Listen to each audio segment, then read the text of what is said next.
That's where we're gonna leave that on the Hell yeah. internet. I love it. So we're back. We did not do a end of the summer, going into the fall Yeah. um, market Market update, but we're doing a market update now. So we're going to look at December, January, February, and what we think is going to happen in the market. As always, I'm back with one of my favorite realtors, Tory Mayfield from the team that rocks. What's up? And we're going to talk about the Pacific Northwest upcoming market. Yeah, boy, where do we begin? Well, it's been a wild ride. Summer has come and gone and fast, right? So we did miss that opportunity, and I think starting there, like what to report, it didn't change. It was more the same. I think it was more the same. Rates in the past few months stabilized at a high rate, right? Yeah. But at least people acclimated to it, so it's not like, oh my gosh, I just keep going up and up. They stabilize, and most recently have even come down a little bit. So that's good. I don't think they've come down enough to really excite people or get people off the fence. We haven't felt that, like the phone isn't ringing off the hook because of that, and it's a good sign. And a little bit of relief that rates are coming down a little bit, or at least not continuing to go up, because we know that that's really what has suppressed the market, right? Yeah, absolutely. So that's created some challenges. So what does that look like now? Well, we pulled up some stats as we always do. New listings are down 31%, which is huge. That has to change in order for our real estate market to stabilize, right? And why are they down? Down for a couple of reasons. Namely, new construction has been down for a long time, so that's a thing. Just not building enough new homes, right? And why is that? Costs are through the roof, right? Cost. Yeah, I mean, just the cost of materials, cost of labor through the roof. Because rates have really slowed down or impacted buying power, you have less people buying. So builders are not just building homes anticipating that they're going to sell. Now they're not pre-selling as much. So that's definitely been an impact. But also people that just want to hold on to their rate, or they're reluctant to move, or they're like, man, I don't want to get into this high rate when because I have this low rate, right? Okay, so we call them golden handcuffs. Yeah, sure. And it's not even just like the 2% interest rate. It's by now it's like if you're in the fives, you're not wanting to make a move, or you're trying to hold on to that because we've seen it most recently as high as 8%. Yeah, for a conventional loan, it's gone up into that area. Yeah. So there's people that are holding on to that. Now, I think a good part of the conversation is, well, what can you do with that equity? They don't have to be golden handcuffs. It's a good problem to have, right? But it doesn't mean that you can't still make a move. So now the conversation is more, and I love this. It's like, well, then keep the rate, keep the house, and still like use it as a vehicle to move up. Like whoever said, like the dream is home ownership, right? But absolutely. But that it shouldn't end there. No. And so now you have this vehicle where we've had unprecedented equity increase, right? Over the past couple of years. And even prior to that, it was great, and then it only got better, right? Mm-hmm. Since 2020 and beyond. So you have a ton of equity. You have this great interest rate. Could refinance, could be a HELOC or something, just to change your circumstances, whether it is consolidating debt, whether it's pulling money out for down payment on a new home where for a time in a season you might be stuck with that higher rate, but it doesn't mean that you have to vacate or sell your current home. Keep it as a vehicle and a wealth building tool instead of selling. And not everybody's in that boat. Not everybody can do that. But like rule it out. Don't not make the important move, or just think that you can't move. No, when absolutely. It's like, well, let's look at your equity position. Let's look at how you can use that as a vehicle and make the move that you want. Because even though there's so much reluctance around interest rate, most people will make their move for some kind of personal or emotional reason. New job, kids changing school districts. Yeah. there's 10 different reasons why people are still moving out there. Yeah, And absolutely. I mean, they're upsizing, they're downsizing, they're they're merging. building. You know, they're getting together, they're breaking up. Yeah. There's death, there's divorce, there's all these things that cause these moves. Good reasons, bad reasons, and rate is usually secondary. And so there's so much conversation. I mean, like here we are, we're talking about interest rates and how that impacts things. But when we're talking with clients, the stigma is interest rate because that's the buzz and that's what we're hearing about in the media. But usually what it comes down to is just It's affordability. affordability, Yeah. actual payment. Because most people, you could literally say, what do you think your interest rate, what do you think your payment would be on a $600,000 house with a 6.5% interest rate? And most people wouldn't know. No matter what the rate was, their payment was comfortable. If their payment was X and this is what I feel I can afford, or what our family can afford, and your interest rate was 10%, but the payment was at, most people would be like, as long as I can afford it, Yeah. as long as I can truly afford it, This and is it's the number. comfortable. Yeah. So interest rate, I'm not saying that it is arbitrary. It's just I think that the stigma is just around the media and the fact that they've gone up and that impacts payment, but it usually comes down to payment, comfort level, affordability when making the move, and then the real driving force is whatever's going on in their life. So I mean, there's been a lot of people that have said this, like marry the house, date the rate. I hate it. I know. It's cliche. Yeah, and we hear it all the time. And so it's kind of an industry thing where it's like, and I've said it, and I still believe it to be true, but it's no more true now than it ever was. Like an excuse, right? But it's like, do you want to move? Is there a way to make it happen? And for some people, they're simply not. Okay, now you know, or you need to plan. You need to, for other people, it's we can. Do we really want to? Right. Or how bad do you want? How do What we are the make this circumstances? palatable until we can alter this rate or change the price of it? Right. So I think that it's still always worth exploring. Your own circumstances, and the market's going to do what the market's going to do. Yeah, and, we have no control over right. it. I mean, prices have not plummeted. Values have not plummeted. Prices have taken a little bit of a dip, but right now, I personally feel, and I think that most in our industry would say that it's a reaction to what rates have done. So rates have unfortunately yanked some buyers out of the market. There's either reluctance or they are priced out and can't buy now. Rates affected our clients' ability to buy. It's because people were buying more than they would get with a lower rate normally, and everybody expects more now. Right. So when so many buyers have had to pull out or chosen to pull out of the market right now, whether it's volatility, they're priced out, they're nervous, all those things are fair. But regardless of the reason, that means that to get homes that are on the market to sell and sell faster, then you're naturally making a price adjustment. That doesn't mean that values are going down. It means this is what it's taking to get your home to sell. To get your home to sell. And year over year, most recent stat that we literally pulled up before this conversation is it's about 3%, 3% lower than it was in 2022. What's interesting about that is most of the time, a price reduction is usually 2 to 3%. Like a typical price reduction, you're going to make 2 to 3% because reducing the price on, let's say, a $500,000 house by $5,000, even $10,000, it's not enough. You're not reaching a different demographic. It's not enough to get somebody off the fence usually.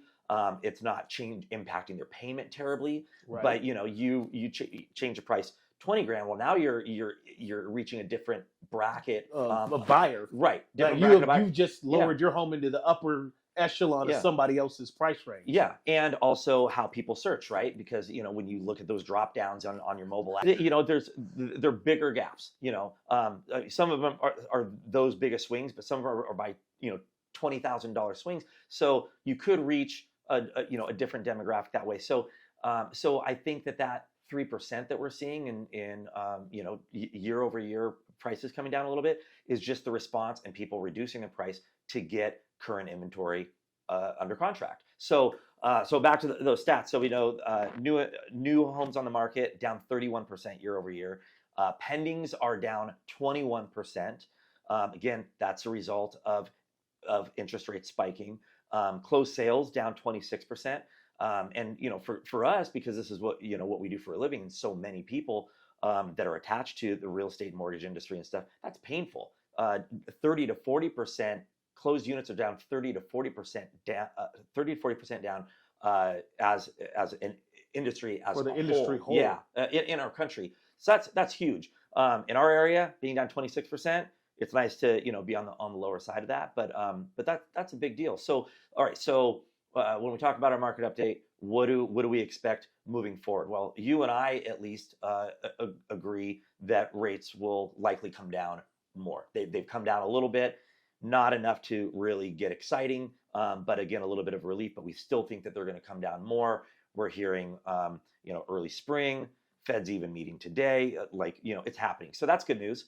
But I think something that isn't being talked about, and that's kind of an elephant in the room, is that if rates go down enough, it's going to be a flood of people. There's going to be so many people. I read, I don't know where they found the metric, but I read, I think it was from Keeping Current Matters, great statistical site for real estate, that there's 3 million buyers that are out of the market right now, that if rates go down, I think 1%, I think it was 1%, which is enough to really move the needle. And you have 3 million people in the country that flood back into the market. Well, then demand's going to go up, which usually means that prices follow. So then prices will go back up. Expect prices to start doing this. Yeah, because we have less inventory than we did in COVID. Yeah. Oh yeah. And less buyers right now. Right. But if demand goes back up, the buyers come back in with less inventory. Means it goes back up. It gets more expensive faster. Right, and then there's more competition. We could see more bidding wars. We could see more inflated prices. All the things that made things hard on buyers. So, like most markets, unless it's coincidence, you can't have your cake and eat it too, right? So, I'm always like a buy now, and it's not because I'm a salesman. It's not because I have to do this to feed my own family. So, right. So I always want people to, to buy and sell houses, of course, right? But that's not the reason. The reason I say buy now is because values will always go up. You can change your rate and your circumstances, and knowing that if you wait until the market feels right, you're going to be up against more competition. So as and I feel like I'm always a buyer. Right. I mean, I'm as a real estate agent, this is my industry. So as somebody who is always looking at the market, always a buyer, always an opportunist, the opportunity now isn't capturing a 3% interest rate. No. The opportunity is that you have such little competition. Now there's low inventory, but there's really low competition, and people that are selling in this market, they need to sell, and they're offering credits. They are taking concessions. So this is the best market. When people were making 10, 15, 20 offers on homes, throwing caution to the wind, now you can you can sleep on it and make a decision, and the house will probably still be there tomorrow. Average days on market last year at this time was 15 days. Now it's 27 days. So that's almost double, right? Yeah, which also has made things challenging, right? But you can sleep on it. You can have an inspection. You can get inspection items done. I think this year we negotiated 3 new roofs. 4 roofs. 4 roofs. 4 roofs. All my clients. All 4 new roofs. Right. And some great monetary concessions, tens of thousands of dollars. I'm yet to add it up, but tens of thousands of dollars in closing cost credits, discounts on on price. Sellers are motivated right now because they're worried about homes sitting on the market for more than 27 days. Right, absolutely. And the people that win are responding. So for sellers, if you're in this market, you have to be prepared. You have to price right. Okay? That's our job, is to help you price right. Have to be a bit more patient and it's possible that you might have to concede a little bit. Hopefully, if you're also buying, hopefully you make up for that on the buy side. Again, you can't have your cake and eat it too. So the opportunity now is that while inventory is low, and if rates get low enough, then more buyers are going to flood in. It should still be good and stable for sellers. It's just slower than it's been. It's been so unprecedented for so long. Like, it's not right that for the past several years values have just skyrocketed, that rates have been so low for so long that everything was just flying off the market. And I tell you what's going to suck about our job is, and it already is when sellers are like, why isn't my house flying off the market? It's because it was unprecedented, because it shouldn't have even been that way. Why can't I get such a good interest rate? Because it shouldn't have been that way. They've never been that low in history. So still taking advantage, I think, on both sides, that this is still a good time. I'll repeat, not a good time necessarily for interest rate, but a great time to get a house where you can take your time, make a good educated decision, sleep on it, get concessions, get repairs done, and get the home that you want. And then if rates go down the way that we really think that they will, refinance in 6 months. Right. 210 days from your first payment is what it takes for you to do an interest rate reduction loan. Yeah. And they're fast, easy, 14 days, minimum documentation, cheapest, easiest VA refinance you could do. Yeah, right. And that's I mean that's for VA, but like anybody can take advantage of a refinance at that time. Doesn't mean that it doesn't cost money to do that, right? There's no free lunch, but still, why not take advantage of that at that time? So I think that that's really what's worth driving home. The opportunity is there for home ownership to buy at a time that you have less competition. Rates will change, your circumstances will change, and something I think that's worth touching on too, because there's still the people that think that there is a bubble, or that a recession is tied to real estate, right? There's no signs of a bubble or that it will burst, especially based on what we've talked about. It's more likely that we're going to see another spike if rates go down, if buyers flood back in, right? Also, fun fact, and I think we've talked about this before, that in the past 6 recessions, only 2 of them, real estate were affected. And the most recent recession, right, in 2008, was when real estate was affected largely, massively, right? Yeah. So that being the most recent recession, being just over a decade ago, it's in the forefront of our mind. The one prior to that was in the 80s, where real estate was affected, and prices, nationally, were only affected like 2.3%. You don't even feel it. That's not even a tremor. If you have a $500,000 house, right, and your values go down, and you get a valuation and it goes down to 490, are you freaking out? No. And the next month it's back to 500 or more, right? And so you don't feel that. Now, when prices went down 20% in the last recession, everybody felt it. And in some markets, it was considerably more, right? But so really, there's only one that really affected real estate out of the last 6 recessions. It happened to be the most recent. So a recession doesn't mean that values are going to plummet, that foreclosures are going to flood in, that everybody's losing, that they're losing their jobs. I suppose all of that can happen, but 2008 is not going to happen again. No.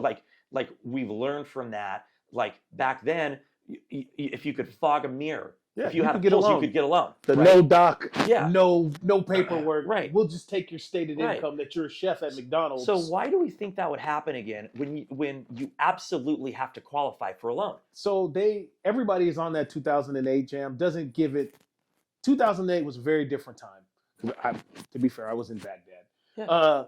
Now, more people are working. More people are paying their mortgages. There's more income happening around the world, like around the states. There is more money out there than it's like, whoa. Yeah. Where did it come from? So it's funny. There's more money. There's more people flooding in with large down payments. Cash buyers. A lot of those are investors, hedge funders, and things like that too. That have really impacted Main Street buyers, right? Mm-hmm. Just everyday people that got edged out. But it's like, for some people, it's like, where did this money come from? But I think that's also the result of people getting more creative. You have family helping. We're seeing more multi-generational housing and stuff. So that's a wave. That's something that's happening. Adus and dadus, higher density homes. That's going to open up doors, help our market and stuff in different ways. That's probably another video, another It's conversation. that's a whole nother thing for us. Yeah, but it's, I mean, it's interesting that that's also happening, but people are getting more creative, and we've had conversations with people about buying multifamily, buying a duplex, joining forces with parents, or parents joining forces with their kids who otherwise may never, or feel like I'm never going to be able to buy a house because I'm never going to be able to afford it. So you have family that are helping. You have friends that are buying together and investing together. So a lot of good things are happening. I think that's why we do these videos, and to like just open up conversations around it, and just help people get where they want to go. So I think it's the most, well, I know it's the most interesting real estate economy in history. Like even our peers, we talk to them and it's like, we've never seen anything like this, and even in the 80s when interest rates were 18%, people still bought and sold homes. And that was a very interesting time. 2008 to 2012, very interesting time. This is just in a different way. And at the end of the day, we still have a job to do, and to help people navigate and get where they want to go. So what do you think the potential buyer for the next 4 months should be preparing for in January, February, March timeframe? They should absolutely be ready for competition. Yeah, I would say get ready now, get pre-approved now, have your consultation now, save now. Plan on that tax return now. Go leaner. Yeah. This Christmas. Save money. Be prepared to take action. And then also, if the plan is to buy in the spring or in the next several months, if you see and hear us talking about rates going down, just know that demand and competition will go up. That's just how it works. And so being the most prepared will help you in whatever market we're in, but you'll be better off than most other buyers that are floundering. And I think that it comes down to just having a great team, that being us. But truly, I mean, having a great loan officer that's communicating with what's happening, and that that's holding your hand through the process. Having a real estate team that knows how to navigate and negotiate successfully in those competitive times, and also like right now where it's less competitive, working with a team that can tell you where you can get concessions, like where you can really reap the rewards of this market or that market. And just realize that it's moving fast, and that anything can change it, but it's not doom and gloom. It's different. It's different. It's harder, but it's not. If you want to be a homeowner, you absolutely can be a homeowner right now. And this is just a necessary thing for rates were not sustainable that low. That low. Yeah. I mean that's the biggest thing. Like again, unprecedented times for far too long. So many people have reaped rewards of it. It's been good for our industry, but what's happening now is like there's a life. Yeah, and there's a lot of attrition that's happening too. So there's less agents.